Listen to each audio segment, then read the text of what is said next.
प्रदेश 2022 के चुनाव का शखानंद हो चुका है। सभी पार्टियां जो है वोटरों को लुभाने के लिए जो है बड़ा जो है जनसभा कर रही हैं। ऐसे में आज हम मुसलमान के साथ हैं जो अल्पसंख्यक के इस बार 2022 के चुनाव में किसके साथ रहेंगे, क्योंकि सब महत्व हो जाता है। ओवैसी एआईएम के पार्टी के जो है उत्तर प्रदेश में चुनाव लड़ने वाले हैं। ऐसे में सपा को करारा झटका लगाता है या भाजपा को, या किसके पाले में मुसलमान जाते हैं?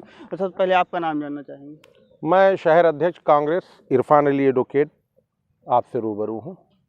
तो इस बार जो है उत्तर प्रदेश में किसकी सरकार बनने वाली? पहली बात तो मैं मुसलमान होने के नाते, एक सच्चा मुसलमान होने के नाते और इबादत करके निकला हूँ, एक बात बहुत साफ ये कहना चाहता हूँ कि मुसलमान सिर्फ और सिर्फ ये चाहता है कि हिंदुस्तान में जो बाबाए कौम महात्मा गांधी की क़यादत में पूरे हिंदुस्तान में, पूरे एकदम अखंड हिंदुस्तान में जिस तरह से जो है सेकुलरिज्म था, हिंदू मुसलमान की कौमी एकता थी, उस पर मुसलमान इस मुल्क को कायम और दायम रखना चाहता है। और मौजूदा सरकार हमारी इस सभ्यता को तार तार कर रही है, तोड़ रही है। हम पूरे हिंदुस्तान के मुसलमान हम इस सरकार का विरोध करते हैं। हम एक हैं और एक रहेंगे। हम हिंदू मुसलमान एक बगीचे के फूल हैं, हम सब एक रहेंगे। हम कांग्रेसी होने के नाते भी इस बात को कह रहे हैं और एक मुसलमान होने के नाते सबसे पहली बात मैं ये कह रहा हूँ। क्या एनआईएम की पार्टी जो क्या चुनाव यार आप फालतू की बात एमआईएम कर रहे हो? और कटवा की कहाँ जरूरत है उत्तर प्रदेश में? हिंदुस्तान का अकलियत इन फिरका परस्त ताकतों को हटाने के लिए वक्त आने पर जवाब दे देगा। आप एमआईएम और सपा और कांग्रेस की इस वक्त बात नहीं है। कांग्रेस तो पूरे हिंदुस्तान में आप देख रहे हैं इनके खिलाफ लड़ रही है, जहां तक सवाल है। लेकिन आप चूंकि मुसलमान की बात आप कर रहे हैं तो एक मुसलमान होने के नाते ये जवाब मैंने आपको किसके साथ रहने वाले हैं? हम तो कांग्रेस ही हैं। हम कांग्रेस की बात करते हैं, कांग्रेस की ओर मुसलमान आए और कांग्रेस ही पूरे हिंदुस्तान में आप देख रहे हैं प्रियंका जी, राहुल जी, सोनिया जी और कांग्रेस के ही नेता इस सरकार का विरोध कर रहे हैं।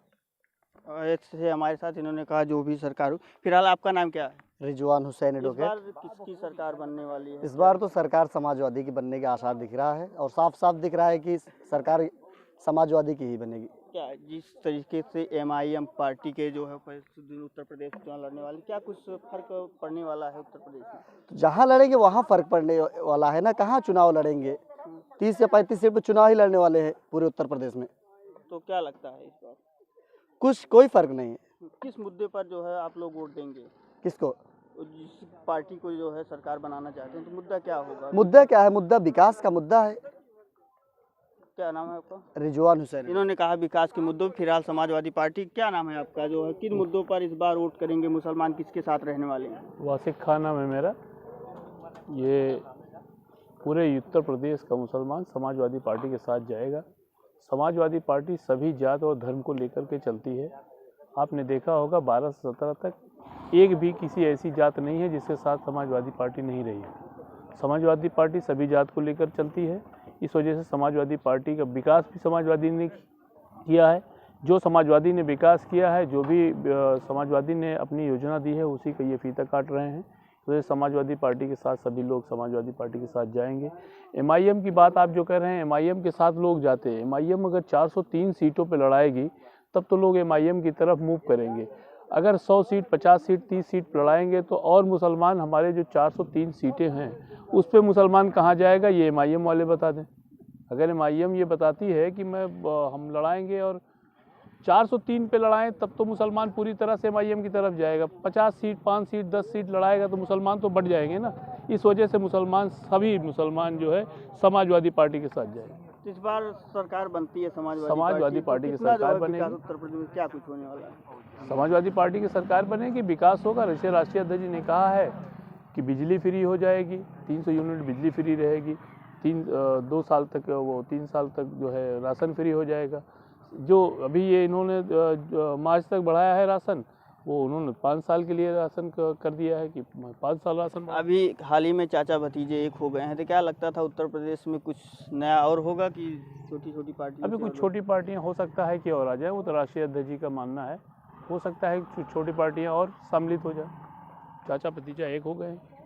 इन्होंने कहा जो है उत्तर प्रदेश में विकास होगा। फिलहाल हमारे साथ और एक युवा हैं, तो इस बार किसकी सरकार बनने वाली है? समाजवादी पार्टी की सरकार बनेगी। हाँ, क्या लग रहा है किस मुद्दे पर आप लोग वोट करेंगे?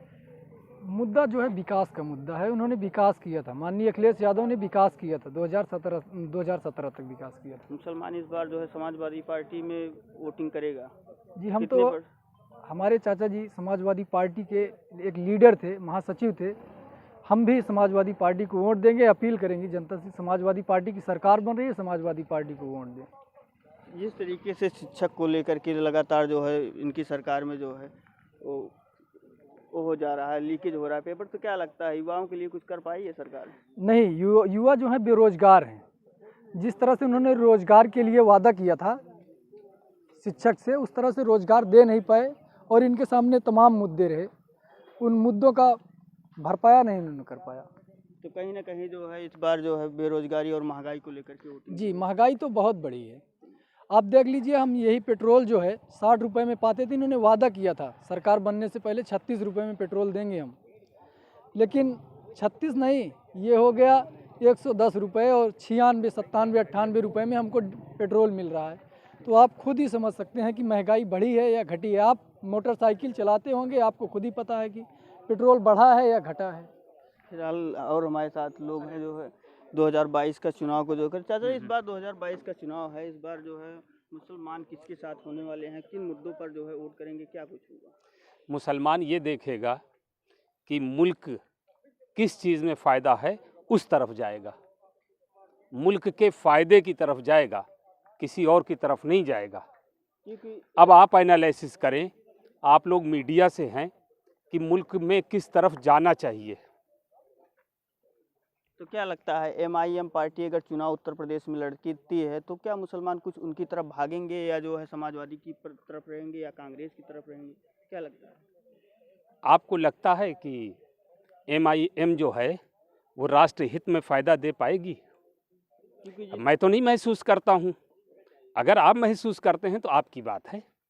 जिस तरीके से उन्होंने कहा कि जो है समाजवादी पार्टी में मुसलमानों सुरक्षित नहीं हैं, हमारी सरकार बनती है तो मुसलमानों के प्रति जो है हम संवेदना व्यक्त करेंगे और उनकी कठोर जो है कार्रवाइयाँ भी की जाएगी अगर मुसलमान के ऊपर कोई आंख उठाता है या उनके ऊपर तोड़फोड़ या कोई ऐसा का होता है तो क्या? रही बात संवेदना की, तो संवेदना तो सब प्रकट कर देते हैं, लेकिन संवेदना प्रकट कर देने से क्या इंसान की ज़रूरत और इंसान के दिए हुए ज़ख्म को भरा जा सकता है?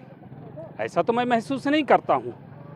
हाँ, ये मैं ज़रूर महसूस करता हूँ कि आने वाले वक्त में जब ज़ीरो से, आज़ादी के वक्त ज़ीरो से ये मुल्क चला था और जितनी तरक्की इस मुल्क ने की थी, उस मुल्क की तरक्की को और उस मुल्क का जो प्रोडक्शन था, उस मुल्क की जो फैक्ट्रीज़ और कंपनीज़ थी, अगर कोई बेचने का काम कर रहा है तो निश्चित रूप से जिसने बनाया था वो तो अच्छा था, जो बेच रहा है वो मेरी निगाह में अच्छा नहीं है।